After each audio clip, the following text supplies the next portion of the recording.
நீங்கள் சில கிராமங்களை சொல்கிறீங்க, அங்கே வந்து மணல் வந்து தோன்றாங்க, அதனால பல பிரச்சனைகள் ஏற்படுது. கிராம மக்களுக்கு உடல் ரீதியாக பல பிரச்சனைகள் ஏற்படுதுன்னு நாங்கள் செய்திகளில் படிக்கிறோம். என்ன மாதிரி பிரச்சனை? இந்த மணல் அள்ளுறதுக்கும் கிராம மக்கள் உடல் ரீதியாக பிரச்சனை வர்றதுக்கு என்ன சம்பந்தம்? மணல் வந்து அள்ளுறது அணுசக்தி துறையை வந்து ஏஎம்டி வந்து எப்படி தான் அள்ளணும்னு சொல்லி ஒரு பிளான் அப்ரூவல் பண்ணி கொடுக்காங்க ஹைதராபாத்தில், ஆட்டோமிக் மினரல் டிவிஷன். அந்த பிளானில் சில கண்டிஷன் கொடுத்தா லைசன்ஸ் கொடுக்காங்க, சும்மா கொடுக்கல. அதில் சேஃப்டி, மைன்ஸ் சேஃப்டியை கடைப்பிடிக்கணும், என்னென்ன சேஃப்டி நீ கடைப்பிடிக்கணும்னு கண்டிஷன் கொடுக்காங்க. அவங்க எந்த சேஃப்டியுமே கடைப்பிடிக்கவே கிடையாது. வர வேண்டியது ஏதோ தோட்டத்தில் ஜேசிபி கொண்டு போய் மண்ணை குளத்தில் மண்ணல்ற மாதிரி ஜேசிபி விட்டு அள்ள வேண்டியது, லோடு பண்ண வேண்டியது, கொண்டு போக வேண்டியது, பிரிக்க வேண்டியது. தச்சரமநாடார் சங்கத்துக்கு சொந்தமான மேல்நிலைப் பள்ளி நவலடியில் இருக்குது. இது பள்ளிக்கூடம். இது ஐஓஜிஎஸ்னுடைய ஃபேக்ட்ரி, இது விவிஎம்எஸ் ஃபேக்ட்ரி, இது ஐஎம்சி ஃபேக்ட்ரி. 3 ஃபேக்ட்ரி ராட்சத ஃபேக்ட்ரி. ஒரு மணிக்கு 500 டன் பிரிக்கக்கூடிய ஃபேக்ட்ரி.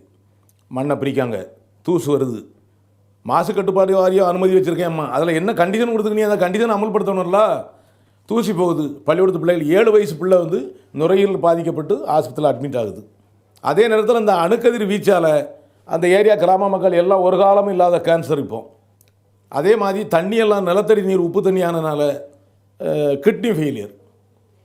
நீங்கள் டாக்டர்கிட்ட போகிறதுக்குள்ளே சொல்லிடுவாங்க, நாகர்கோவில் ஜெயசேனா ஆஸ்பத்திரி, மோசஸ் ஆஸ்பத்திரி, மத்தியாஸ் ஆஸ்பத்திரி, இந்த மாதிரி ஆஸ்பத்திரிக்கிட்ட போகிறதுக்குள்ளேயே நீங்கள் எந்த ஏரியா அந்த ஏரியா அப்போ இதுதான் இருக்கும், அவ்வளோதான். அந்த அளவுக்கு 3000 அடிக்கு ராட்சச போரை போடுறாங்க. எந்த பெர்மிஷனும் கிடையாது போருக்கு. சப்ளையை வாங்குறாங்க. 4 பக்கம் மதிலை கட்டி யாரையும் உள்ளே விடாமல் காம்பவுண்டுக்குள்ளே அவங்க வண்டி போகுது, தண்ணி எடுக்குது. இந்த தாது பிணறுகளை அந்த தண்ணியில் கழுவுறாங்க. அந்த கழிவை நிலத்துக்குள்ளேயே விடுறாங்க. அப்போ அது நிலத்தடி நீர் கட்டு போய் விவசாயம் பாதிக்கப்படுது. அந்த ஏரியா விவசாயம் பாதிக்கப்படுது, நிலத்தை சட்டவிரோதமாக கைப்பற்றுறாங்க, மக்கள் நோயால் பாதிக்கப்படுறாங்க. ஒரு 4 குடும்பம் வாழ்கிறதுக்காக பல லட்சம் மக்கள் குடும்பம் அழியுது. கேட்குறதுக்கு யாருமே கிடையாது.